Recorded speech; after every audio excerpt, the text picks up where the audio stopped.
जय। नमो अरिहन्ताणं नमो सिद्धाणं नमो आयरिहाणं नमो वज्रायाणं नमो लोये सबसाणं मङ्गलं भगवान् वीरो मङ्गलं गौतमो गणी मङ्गलं कुन्दकुन्दार्यो जैनधर्मोऽस्तु मङ्गलम् सर्वमङ्गलमाङ्गल्यं सर्वकल्याणकारकं प्रधानं सर्वधर्मानं जैनं जयतु शासनं जैनं जयतु शासनम् स्याद्वादनय षट्द्रव्यगुणपर्या ये और प्रमाण का जड़ कर्म चेतन बंध का हरु कर्म के अवसान का कह कर स्वरूप यथार्थ जग का जो किया उपकार है उसके लिए जिन वाणी माँ को वंदना शतबार है वंदना शतबार है। जय हो द्वादशांग रूपमयी जिनवाणी माता की जय। तीन भुवन में सा वीतराग विज्ञानता शिव स्वरूप शिव का नमः त्रियोग समारी के। मांगलिक ग्रंथ श्री छैडाला जी, रचयिता पंडित श्री दौलत राम जी। तीसरे अधिकार की हमारी चर्चा चल रही है। तीसरे अधिकार का मूल विषय सम्यक दर्शन। वह सम्यक दर्शन सात तत्वों के यथार्थ श्रद्धांत से होता है। वे सात तत्व हैं जीव अजीव, आश्रव बंध संवर निर्जरा और मोक्ष। उनका विशेष जान करके उनको वैसा का वैसा निश्चय में लाना कि इनका ऐसा ही स्वरूप है, ऐसा ही उसको मानना, सो सम्यक दर्शन है। सात तत्वों का सच्चा श्रद्धान सम्यक दर्शन है। ठीक है, ये बात सूत्र जी में आई है। तो अब एक एक करके हम वो सभी जो तत्व हैं उनका विशेष जान रहे हैं। सबसे पहले जीव तत्व का विषय। तो जीव तत्व के विषय में जीव तत्व के तीन भेद किए, यानी आत्मा के तीन भेद करे। जीव कहें आत्मा कहें पर्यायवाची है। तीन भेद हुए, बहिरात्मा, अंतरात्मा और परमात्मा। उसमें बहिरात्मा वो होता है जिसका लक्षण दिया, देह जीव को एक गिने बहिरात्म तत्व मुदाय। जो देह को और आत्मा को एक गिनता है, या यूं कहें जो देह में आत्मा मानता है, सो बहिरात्मा है। वह मिथ्या दृष्टि है। उस बहिरात्मा के वैसे तो कोई भेद नहीं है, लेकिन फिर भी एक अपेक्षा से भेद किए तीन। उत्कृष्ट बहिरात्मा, मध्यम बहिरात्मा और जगन्य बहिरात्मा। कृष्ण बहिरात्मा है प्रथम गुणस्थान वर्ती मिथ्या दृष्टि जीव। ये बिल्कुल शुद्ध मिथ्या दृष्टि है। ठीक है, इसको देह में आसक्ति बहुत है। ठीक है, इसको देवशास्त्र गुरु का कोई श्रद्धान भी नहीं है। इसको सात तत्वों की कोई श्रद्धा भी नहीं है। ठीक है, और ये जरा सा शरीर में कुछ भी होता है तो ये शरीर के पीछे ऐसा भागता है। इसका ये शरीर के पीछे भागना बताता है कि वो बहिरात्मा है। मध्यम बहिरात्मा है द्वितीय गुणस्थान वर्ती, मतलब साधारण गुणस्थान वर्ती जीव। और जो जघन्य बहिरात्मा है वो है तृतीय गुणस्थान अर्थात सम्यक मिथ्यात्व या मिश्र गुणस्थान वर्ती जीव। इसके बाद अगला जो भेद किया आत्मा का वो किया अंतरात्मा। अंतरात्मा के तीन भेद करे, जघन्य अंतरात्मा, मध्यम अंतरात्मा, उत्कृष्ट अंतरात्मा। अंतरात्मा क्या है? जिसने अपनी आत्मा को जान लिया है वो अंतरात्मा है, या यूं कहें जिसको सम्यक दर्शन हो गया है सो अंतरात्मा है। जो देह को और आत्मा को भिन्न जानता है, मानता है। ठीक है, और जिसके कार्यों से भी ऐसा प्रतिभासित होता है, जिसके व्यवहार से भी ऐसा प्रतिभासित होता है, वो क्या है? अंतरात्मा है। जगन्य अंतरात्मा कौन है? तो कहते हैं चतुर्थ गुणस्थान वर्ती जो श्रावक सम्यक दृष्टि है वो जगन्य अंतरात्मा है। मध्यम अंतरात्मा कौन है?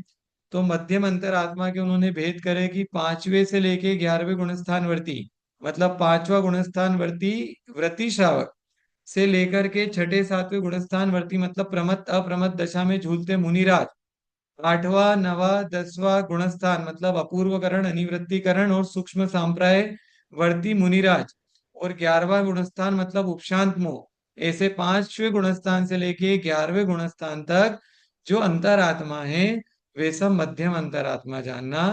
और जो उत्तम अंतरात्मा है वो कौन है? वो है, या उत्कृष्ट अंतरात्मा है, वो है 12वें गुणस्थान वर्ती मुनिराज। ठीक है। तो ये ऊपर यहाँ पे छंद में भी ये बात आई थी कि ये आई थी ना, उत्तम मध्यम जगन त्रिविध के अंतरात्म ज्ञानी, त्रिविध संग बिन शुद्ध उपयोगी मुनि उत्तम निज ध्यानी। उनको उत्तम अंतरात्मा का था कौन? जो अंतरंग और बाह्य परिग्रह से मुक्त है।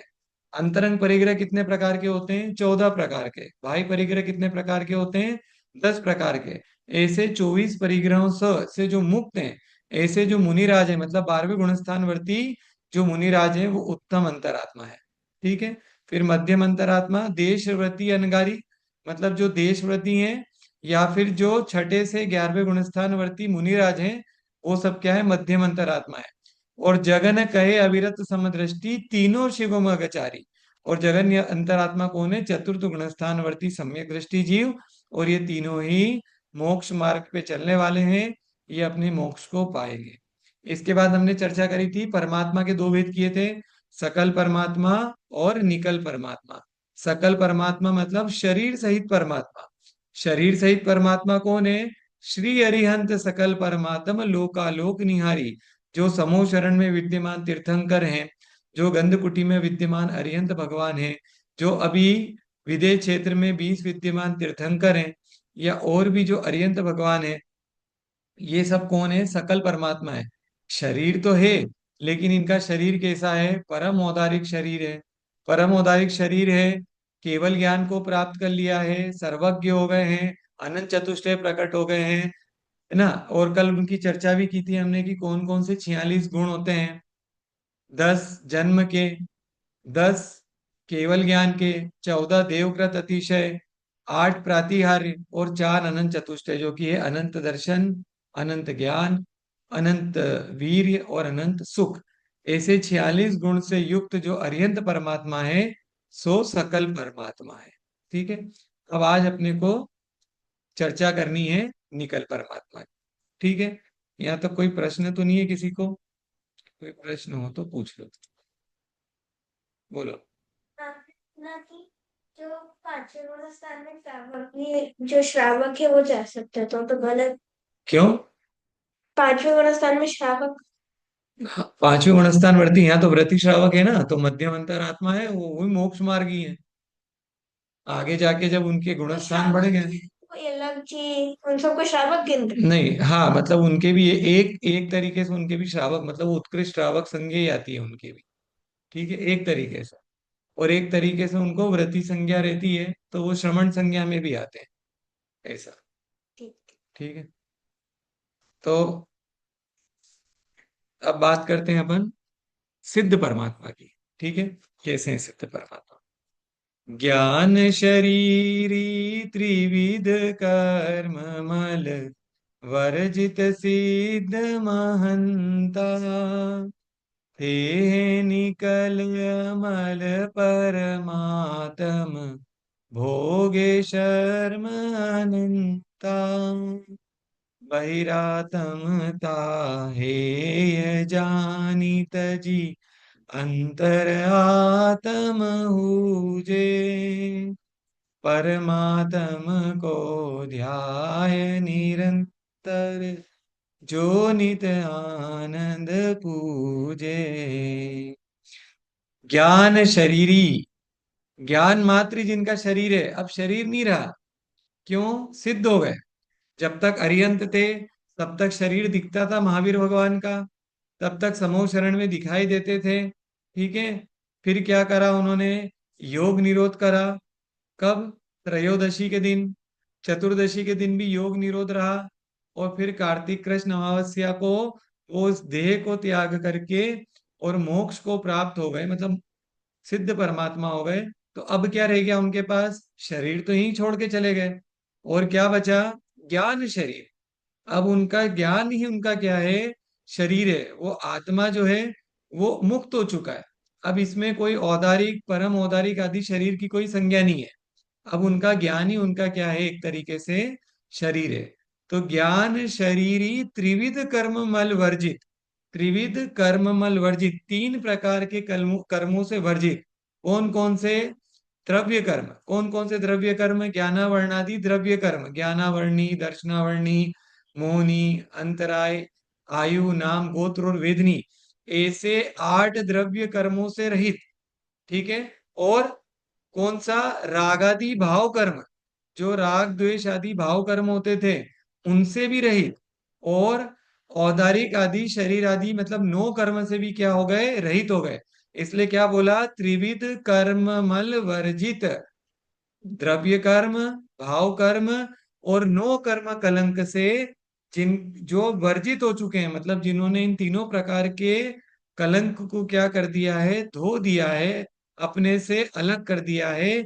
ऐसे सिद्ध महंता, ऐसे क्या होते हैं? सिद्ध भगवान महान है। ऐसे सिद्ध भगवान क्या है? महान है।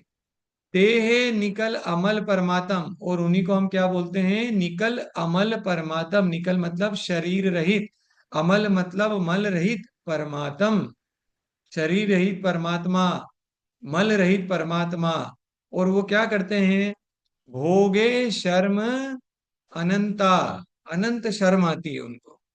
को क्या आती है? अनंत शर्म आती है। क्या होता है शर्म का? क्या अर्थ होता है शर्म शब्द का? क्या अर्थ है? शर्म मतलब शर्माना। शर्म आना कि कुछ गलत काम कर दिया उन्होंने। शर्म का अर्थ है यहाँ पे सुख, अनंत सुख। भोगे शर्म अनंता, अपने अनंत सुख को क्या करते हैं? वो सिद्धालय में भोगते हैं। ऐसे हमारे सिद्ध परमात्मा है। ठीक है, अभी और चर्चा करते हैं अपन। तो ऐसा पूरा भेद समझ करके, आत्मा, बहिरात्मा, अंतरात्मा और परमात्मा के भेद प्रभेदों को जान करके, उनके लक्षणों को जान करके क्या करो? बहिरात्मता हे जानी तजी। बहिरात्मा को हे जानो, छोड़ने योग्य जानो, और उसको क्या करो? तजो, छोड़ो। बहिरात्मापना छोड़ करके अंतरात्मा मुझे, अंतरात्मा हो, सम्यक दृष्टि हो, और परमात्म को ध्यान निरंतर। और ध्यान किसका करो? परमात्मा का। लक्ष्य किसका बनाओ? परमात्मा का। क्योंकि वो परमात्मा होने से ही क्या होता है? अनंत आनंद की प्राप्ति होती है। ठीक है, इसलिए परमात्मा का लक्ष्य रखो, बहिरात्मा का त्याग करो। और जब तक परमात्मा के लक्ष्य की प्राप्ति नहीं होती है तब तक अंतरात्मा में रहो।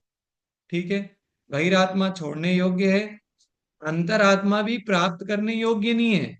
अंतरात्मा तो प्राप्त होगी। क्यों? क्योंकि हमारा ध्येय क्या है? परमात्मा बनने का। लेकिन बहिरात्मा से एक क्षण में परमात्मा तो नहीं बन जाएंगे। बहिरात्मा से पहले अंतरात्मा बनेंगे, फिर अपने अपने संसार के काल के हिसाब से अंतरात्मा रहना पड़ेगा। और अंतरात्मा का जब काल पूरा हो जाएगा तब कुछ फिर समय के लिए परमात्मा रहेंगे। कौन से? अरिहंत परमात्मा। और उसके बाद अनंत काल के लिए क्या हो जाएंगे? निकल परमात्मा हो जाएंगे, और अपने आत्मा के अनंत आनंद को भोगेंगे। ठीक है, अब इसको थोड़ा सा टीका के माध्यम से समझते हैं।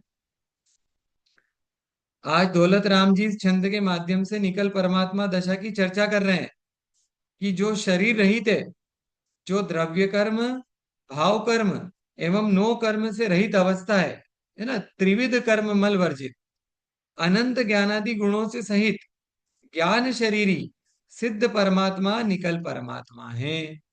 यह चतुर्दश संख्यक यथाख्यात चारित्र का धारक अयोग केवली है, जो अपना नियत समय व्यतीत करके नियम से मुक्त होता है। अब क्या है ये? मतलब जो 14वें गुणस्थान वर्ती हैं। ठीक है, वैसे 14वें गुणस्थान वर्ती भी कौन है? सकल परमात्मा है। वो 14वें गुणस्थान में भी शरीर है। ठीक है, लेकिन वो छोटे से अंतर मुहूर्त के बाद में शरीर को त्याग करके वो क्या हो जाएंगे? सिद्ध हो जाएंगे। सिद्ध यानी निकल परमात्मा। निकल मतलब शरीर रहित, सकल मतलब शरीर सहित। अमूर्तिक होने से इन चर्म चक्षुओं का विषय नहीं बन पाते। सिद्ध भगवान तो किसी को दिखाई नहीं देते हैं, क्योंकि वे क्या हैं, सिर्फ आत्मा है। आत्मा अमूर्तिक होता है, इसलिए आंखों से दिखाई नहीं देता। अरिहंत भगवान तो दिखाई देते हैं, क्योंकि उनका शरीर होता है। समूह शरण में भगवान महावीर को तो देखा लोगों ने, लेकिन जब भगवान महावीर ने पावापुर जी से मोक्ष प्राप्त किया, उनकी आत्मा को किसी ने सिद्धालय में विराजमान होते हुए नहीं देखा। क्यों नहीं देखा? क्योंकि आत्मा दिखाई देता ही नहीं है। अष्टकर्म से रहित जो अवस्था है, वे निकल परमात्मा है। मतलब जहां पर क्या है, अष्ट कर्म से रहित जो अवस्था है वे निकल परमात्मा है। अब आठों कर्म चले गए, ठीक है, इसलिए निकल परमात्मा है। जो लोक के शिखर पर सिद्ध शिला पर तनुवात वलय में विराजमान है। कहाँ पर? लोक के शिखर में सिद्ध शिला से ऊपर जो तीन वात वलय होते हैं, घनवात वलय, नहीं, सबसे पहले घनोदधि वात वलय, फिर घन वात वलय, और आखिरी में तनुवात वलय। तो तनुवात वलय जो सबसे आखिरी वात वलय होता है, उसमें सिद्ध परमात्मा के जो सिर के, जो मस्तक के आत्मा के प्रदेश होते हैं, वो वहां पर जाकर के ठहर जाते हैं। और बाकी वो किस अवस्था से मोक्ष गए, वो खड़गासन से गए कि पद्मासन से गए? अगर पद्मासन से गए हैं तो फिर वो पद्मासन के बैठे बैठे ही वैसा आत्मा ऊपर चला जाएगा। खड़गासन में है तो वो खड़े रूप में आत्मा के प्रदेश ऊपर चले जाएंगे, और वो तनुवात वलय तक चले जाते हैं। ऐसा, तो तनुवात वलय में विराजमान है। 45 लाख योजन में जिस स्थान से जीव मुक्ति प्राप्त अथवा कर्मों का क्षय करता है, उसी की सीध से लोक के अग्रभाग में सिद्धलोक में विराजमान हो जाता है। मोक्ष जाने का क्षेत्र कितना है? मोक्ष जाने का क्षेत्र कितना है? तो 45 लाख योजन। कैसे निकलता है 45 लाख योजन? तो 1 लाख योजन का जम्बूद्वीप, ठीक है, उससे दुगना कौन है? लवण समुद्र। तो लवण समुद्र 2 लाख इधर, 2 लाख इधर। टोटल व्यास कितना हो गया उसका? दो दो चार, और एक जम्बू द्वीप का 5। ऐसे 5 लाख योजन। इसके बाद कौन सा द्वीप आता है? धातकी कंठ द्वीप। वो भी क्या है, लवण समुद्र से दुगना है। तो ये 2 लाख योजन था, तो वो कितना है? 4 लाख योजन इधर, 4 लाख योजन इधर। तो 5 लाख के अंदर 4 और 4 8 और जोड़ दो तो कितना हो गया? 13 लाख योजन। उसके बाद कालोदधी समुद्र, वो उससे भी दुगना है। तो 8 लाख इधर, 8 लाख इधर। तो क्या करो, 16 लाख उसमें और जोड़ दो तो कितना हो गया था? 4 और 4 8, 8 और 5 13। 13 के अंदर 16 जोड़ो, कितने हो गए? 29 हो गए। उसके बाद आता है पुष्करार्थ द्वीप। उस पुष्करार्थ द्वीप भी इससे क्या है, दुगना है। तो 16 लाख योजन इधर, 16 लाख योजन इधर। तो ऐसे अपने को जोड़ना चाहिए था 32, किसमें? 29 के अंदर। लेकिन क्या है, आधे पुष्करार्थ द्वीप के अंदर आ जाता है मानुषोत्तर पर्वत। तो मानुषोत्तर पर्वत के बाहर मनुष्य जाते नहीं है। अब सिद्ध जो होते हैं वो मनुष्य गति से ही होते हैं, तो वो अपने को मानुषोत्तर पर्वत तक का ही लेना पड़ेगा। तो इधर भी 8 लाख, इधर भी 8 लाख। इसे 8 और 8 16 और जोड़ो, 29 के अंदर 16 जोड़ेंगे तो कुल मिला के 45 लाख योजन जो होता है वो मनुष्यों का क्षेत्र होता है। उसको ही अपन अढ़ाई द्वीप बोलते हैं। इस ढाई द्वीप से ही जीव क्या जाते हैं, मोक्ष को प्राप्त करते हैं। इसलिए ये पूरा 45 लाख योजन जो क्षेत्र है, वो एक तरीके से सिद्ध क्षेत्र है। अनंत काल हो गए, अनंत जीव सिद्ध हो गए, इस 45 लाख योजन के अंदर कोई ऐसा क्षेत्र नहीं बचा जहां से कोई जीव सिद्ध नहीं गया। कोई ऐसा क्षेत्र नहीं गया। लोगों को लगता है कि लवण समुद्र से नहीं गए होंगे मोक्ष, या कालोदधी समुद्र से मोक्ष नहीं गए होंगे, या कोई दूर दराज के बहुत पहाड़ वगैरह होंगे, वहां से नहीं गए होंगे। तो ऐसा नहीं है। जीव हर जगह से मोक्ष गया है, 45 लाख योजन से हर जगह से मोक्ष गया है। क्योंकि मुनिराज तो नहीं जाते लवण समुद्र में, लेकिन पुराना कोई बेरी होता है, देव आदि, तो वो उन मुनिराज को उठा के ले जाते हैं, फिर उनको लवण समुद्र में फेंकते हैं। अब लवण समुद्र में फेंकते हैं तो जहां फेंका, हो सकता है कि अंतर मूरत के अंदर फेंकने के बाद वहीं पे केवल ज्ञान उत्पन्न हो गया, वहीं पे उनकी आयु का क्षय हो गया, और वहीं से उन्होंने मोक्ष प्राप्त कर लिया। तो ऐसा भी हो सकता है। उस अपेक्षा से पूरे 45 लाख योजन का जो क्षेत्र है वो एक तरीके से सिद्ध क्षेत्र है। वर्तमान में जिस जगह पे अपन बैठे हैं, वो भी एक तरीके से सिद्ध क्षेत्र है, क्योंकि यहाँ पर भी कभी कोई मुनिराज बैठ करके इस क्षेत्र से मोक्ष गए होंगे। अपने को तो नहीं पता है, लेकिन गए होंगे ना। तो जिस घर में आप रहते हो एक तरीके से वो घर भी सिद्ध क्षेत्र है, क्योंकि वहां से कभी ना कभी कोई ना कोई मोक्ष गया है। लेकिन अब हर जगह को तो हम सिद्ध क्षेत्र की तरह नहीं पूछते हैं। जो वर्तमान में अपने को जगहें पता है, ठीक है, शिखर जी, पावापुरी, चंपापुरी, गिरनार आदि, और भी जो है शत्रुंजय आदि, जितने भी अपन बोलते हैं निर्वाण कांड भाषा के अंदर जितने भी सिद्ध क्षेत्र बोलते हैं अपन, तो वर्तमान में अपन उन्हीं को सिद्ध क्षेत्र समझ करके पूजन करते हैं, ठीक है, और उन्हीं का अर्घ्य चढ़ाते हैं। लेकिन अगर अपन अनादिकाल की अपेक्षा से देखें तो ढाई द्वीप का ऐसा कोई कोना, ऐसा कोई क्षेत्र नहीं बचा जहां से कोई सिद्ध नहीं बना हो। ठीक है। तो 45 लाख योजन में जिस स्थान से जीव मुक्ति प्राप्त अथवा कर्मों का क्षय करता है, उसी की सीध में लोक के अग्रभाग में सिद्ध लोक में विराजमान हो जाता है। यह मनुष्य लोक 45 लाख योजन का है, और उतने ही 45 लाख योजन के क्षेत्र में सिद्ध लोक। वहां उन जीवों की अवगाहना अपने अंतिम शरीर के तृतीय भाग से कम होती है। तो अपने अंतिम शरीर से कुछ कम। ठीक है। आचार्य महाराज कहते हैं कि जिन जीवों ने इस परम दशा को प्राप्त कर लिया है, सिद्ध लोक में जो विराजमान हो गए हैं, वे पुनः लौटकर संसार में नहीं आएंगे। ठीक है। तो उस दिन प्रवचन हो रहे थे, तो प्रवचन में माता जी ने क्या बोला कि अपन गाते तो हैं, कभी वीर बन के महावीर बन के चले आना, तो आएंगे क्या? महावीर भगवान वापस से आएंगे क्या? आदिनाथ भगवान वापस से आएंगे क्या? नहीं आएंगे वो। ठीक है। वो नहीं आएंगे। ये तो अपन भक्ति में गा देते हैं कुछ भी, लेकिन वास्तव में अगर अपन उसको समझने जाएं तो अपने यहाँ वापस आने का कोई काम ही नहीं है। जो एक बार मुक्त हो गया वो अनंत काल तक अब सुखी रहेगा। क्या करेगा वापस से आकर के? जब वहां पे अनंत सुख भोग रहा है जीव, तो यहाँ पर क्यों आएगा वो? उसको क्या फायदा है यहाँ पे आके? वापस से संसार में आने का कोई तरीका, इसलिए जिसको संसार से बहुत प्रेम हो, वो पहले सिद्धों के स्वरूप को समझ ले। ठीक है। ये जान ले कि एक बार अगर सिद्ध हो गए तो वापस आने का मौका नहीं मिलेगा। फिर बाद में सिद्ध हो जाओ और बाद में अपने को ऐसा लगे कि अरे यार संसार तो बहुत अच्छा था, अपन तो गलती से सिद्ध हो गए, वापस चलते हैं, तो वापस आने का कोई वहां से रास्ता नहीं है। ठीक है। आज तक तो अनंत जीव वापस नहीं आए, ठीक है, सिद्ध बनने के बाद में। ये इस बात को दर्शाता है कि वहां पे अनंत सुख है। ठीक है। और वहां से वापस आने के लिए कोई भी आवश्यकता नहीं होती है। वहां जो सुख मिलता है उससे संसार का तो कोई सुख है ही नहीं उसके आगे। तो संसार से तो दूर होने में ही भलाई है। तीनों लोकों में खलबली उत्पन्न करने वाला उपद्रव आ जाए या सैकड़ों कल्पकाल व्यतीत हो जाए, तो भी सिद्ध भगवान के गुणों या स्वभाव में अंतर नहीं आ सकता। कितने ही कल्पकाल व्यतीत हो जाएं, लेकिन वे अपने स्वभाव को छोड़कर संसार में आकर शरीर धारण नहीं करते। नहीं होता ऐसा। कितने ही कल्पकाल बीत जाएं।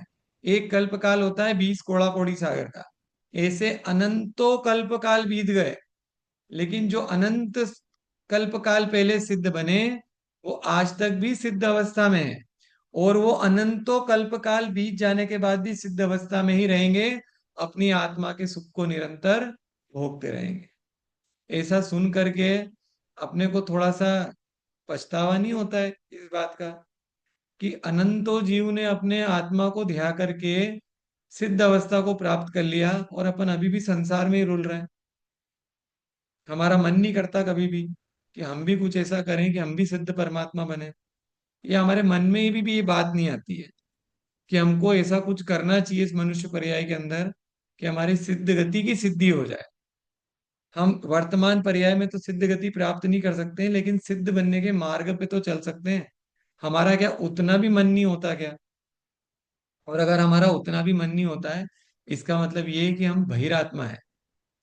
अगर हमको मोक्ष मार्ग की बातें अच्छी नहीं लगती है, अगर हमको मोक्ष मार्ग क्या होता है उसको जानने की जिज्ञासा नहीं होती है, मोक्ष मार्ग हमको मोक्ष मार्ग को सुन करके या सिद्धों के बारे में सुन करके हमको अंदर से आनंद नहीं आता है, तो हम बहिरात्मा है।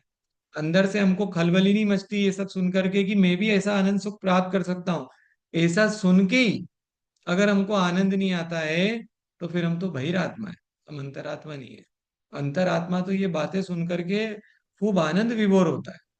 उसको ये लगता है कि अच्छा, ऐसा अनंत सुख मेरी आत्मा के अंदर है, अनंत जीवों ने प्राप्त किया है, मैं भी इसको प्राप्त करूंगा। ये अंतरात्मा की सोच है। वो बहिरात्मा को क्या लगता है कि ये सब तो किताबी बात है, ये अपने कहाँ बस की है, ये तो सब माता जी महाराज जी की पढ़ने की चीज है।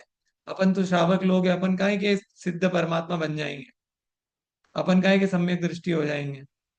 ये सब अपने काम की चीज नहीं है, ऐसा नहीं सोचना, ऐसा कभी नहीं सोचना। श्रावक है तो क्या वो अंतरात्मा नहीं हो सकते क्या? बहिरात्मा ही बने रहना है क्या आपका? ठीक है। किसने रोका अपने को अंतरात्मा होने से? और अंतरात्मा होने के लिए क्या है? सम्यक दर्शन प्राप्त करने के लिए क्या चाहिए? कोई बाहरी मदद नहीं चाहिए।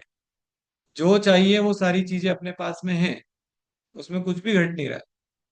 बस हमारी रुचि की बात है कि वाकई में हमको अंतरात्मा में रुचि होती है कि नहीं होती है, हमको सम्यक दर्शन के लिए रुचि है या नहीं। आत्म सिद्धि को जो प्राप्त हो गए हैं, वे सिद्धात्मा केवल सिद्ध लोक की ओर जाते हैं, लौटने का कोई काम नहीं है। क्यों लौटे? लौटने की जरूरत क्या है? ठीक है।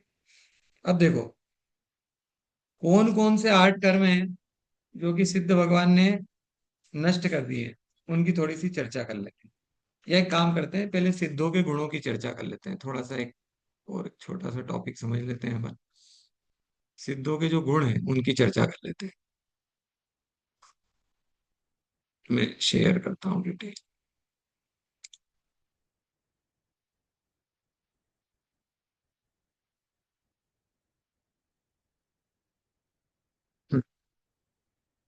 दिखे तो बताना, दिख रहा है कि नहीं? सिद्ध, ठीक है। 8 कर्मों के बंधन को जिन्होंने नष्ट किया है, ऐसे 8 महागुणों सहित परम लोकाग्र में स्थित और नित्य, ऐसे वे सिद्ध होते हैं। सिद्धों के 8 प्रसिद्ध गुणों के नाम निर्देश देखो। क्या क्या? 8 जो प्रमुख गुण होते हैं, ऐसे तो अनंत गुण होते हैं, लेकिन जो प्रमुख गुण होते हैं 8, वो कौन कौन से होते हैं? क्षायिक सम्यक्त्व, अनंत ज्ञान, अनंत दर्शन, अनंत वीर्य, सूक्ष्मत्व, अवगानत्व, अगुरु लघुत्व और अव्याबाधत्व। ये सिद्धों के 8 गुण वर्णन किए गए हैं। ये मुख्य 8 गुण है। अपन जो पंच परमेष्टि का विधान करते हैं, तो पंच परमेष्टि के विधान के अंदर कितने सिद्धों के चढ़ाते हैं अपन? कितने अर्घ सिद्धों के चढ़ाते हैं? 8 अर्घ। अरिहंत भगवान के चढ़ाते हैं 46 अर्घ। आचार्य परमेष्टि के चढ़ाते हैं 36 अर्घ। उपाध्याय परमेष्टि के चढ़ाते हैं 25 अर्घ। 25। 25। हाँ, और साधु पत्नी परमेष्टि परमिष्टि के के चढ़ाते, 25। हाँ 28। हाँ हाँ, और साधु 28 साधु परमेष्टि के परमिष्टि 28। कुल कितने हो गए यार? कुल अर्घ कितने हो गए? जोड़ो जरा।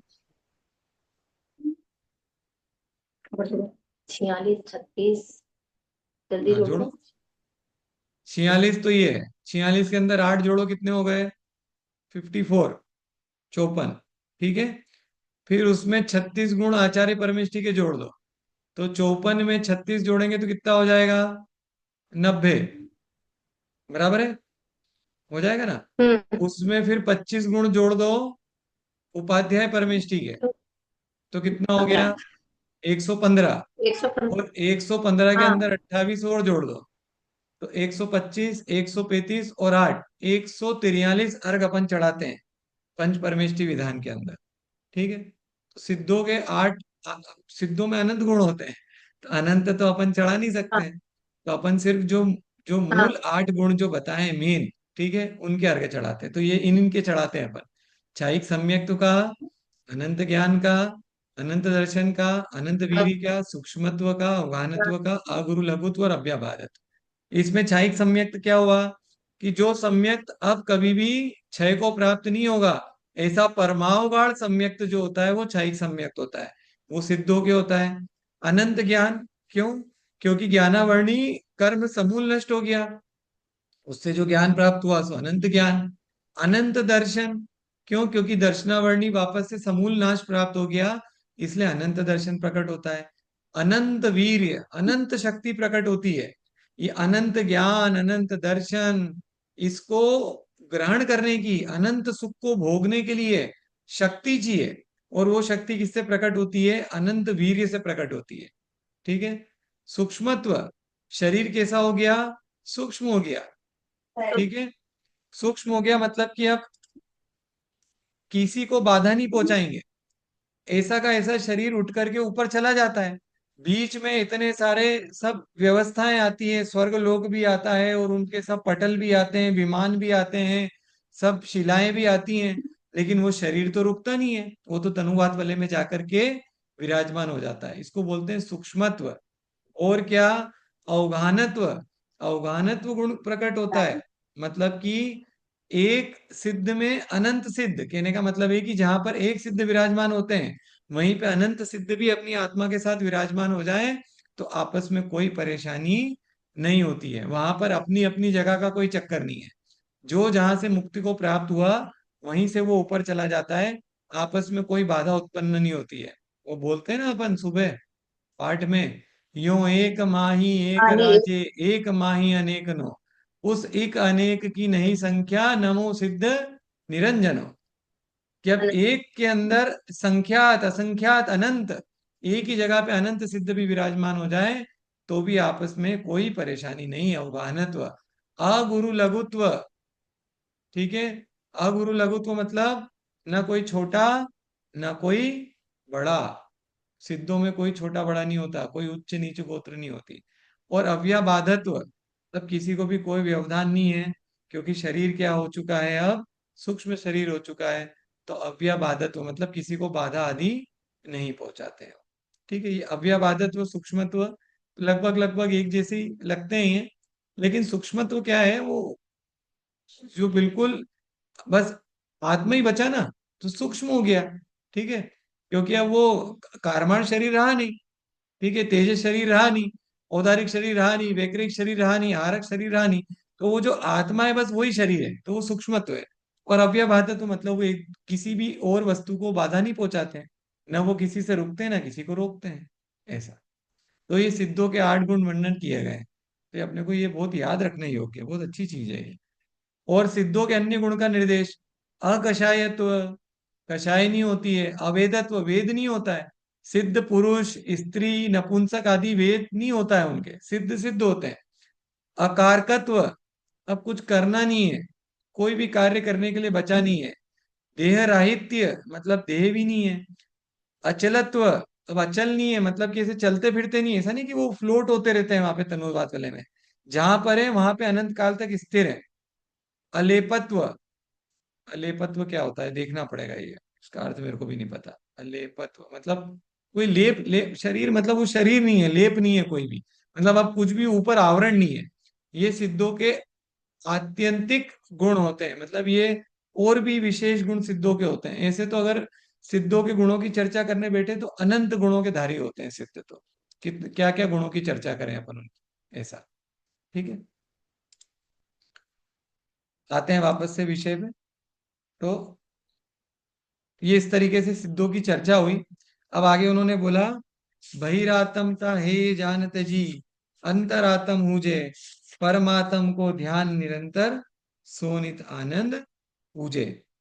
तो वे निकल परमात्मा 8 कर्म, राग द्वेष आदि भाव कर्म एवं शरीर आदि 9 कर्म से रहित होकर निराकार अनंत ज्ञान स्वरूपी निर्मल स्वभावी हैं, पूज्य हैं, क्योंकि वे अनंत ज्ञान, अनंत दर्शन, अनंत सुख, अनंत वीर, अवगाहनत्व, अगुरु लघु, अव्याभात एवं सम्यक्त गुण से सहित हैं। दौलत राम जी कह रहे हैं कि वे निकल परमात्मा अनंत सुख के भोक्ता हैं।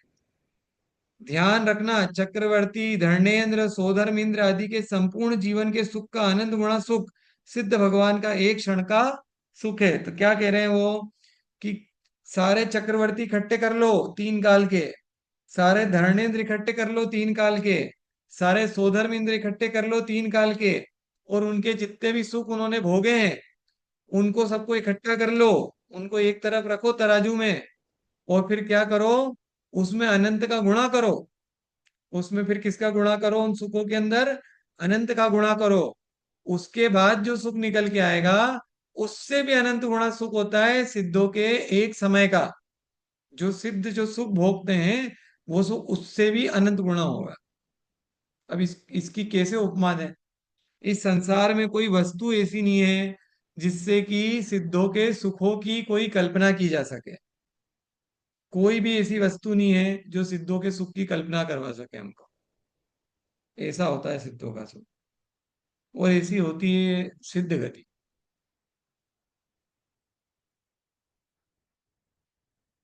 अब अगर किसी की इच्छा ही नहीं हो ये सब प्राप्त करने की, कोई प्रयास ही नहीं करना चाहे, तो क्या कहें उसको? क्या कर सकते हैं? इतना सब पढ़ने के बाद भी, इतना सब कुछ जानने के बाद भी, अगर हमारी इच्छा ना हो सिद्ध परमात्मा बनने की, तो फिर कब होगी? अनंत काल से आज तक तो हुई नहीं, और अगर अभी भी नहीं होगी तो फिर आगे भी अनादिकाल तक कब होगी कुछ पता नहीं है। ऐसा, क्योंकि वहां निराकुलता पूर्ण स्वात्मा का ही सुख है, जो न किसी के द्वारा बाधित किया जा सकता है, न रोका जा सकता है, न नष्ट किया जा सकता है। इंद्रियातीत अव्ययवाद अनंत सुख को भोगने वाले निकल परमात्मा ही पूज्य हैं। वे ही पूज्य हैं। इस प्रकार निकल परमात्मा का स्वरूप जानकर विद्वान जन बहिरात्म पने को हे जानकर छोड़ देते हैं, अंतरात्म पने को ग्रहण कर परमात्म पद की ओर अपने कदम बढ़ा लेते हैं। जो निरंतर अपने परमात्मा स्वरूप का ध्यान करता है, वह नियम से अनंत सुख को प्राप्त करता है। क्योंकि परमात्मा का ध्यान मात्र सुख का कारण है, तो परमात्मा अवस्था नियम से अनंत सुख रूप है। उनका ध्यान करने से ही सुख की प्राप्ति होती है परमात्मा का। तो जब स्वयं परमात्मा बन जाएंगे तो फिर क्या सुख कोई दूर भागेगा क्या हमसे? फिर तो अनंत सुख को अनंत काल तक भोगना है। जिनका ध्यान करने से सुख की प्राप्ति होती है, ऐसे परमात्मा जब स्वयं बनेंगे तो विचार करो कितने अनंत सुख की प्राप्ति होगी। इसलिए ज्ञानी जन अपने आत्म कल्याण की भावना से परमात्मा का ध्यान करते हैं। यही आत्म कल्याण का हेतु है। जय बोलो अनंत अनंत सिद्ध परमेश्वरी भगवान की जय। ऐसा स्वरूप है। ठीक है, समय हो गया है। कोई प्रश्न है क्या किसी को?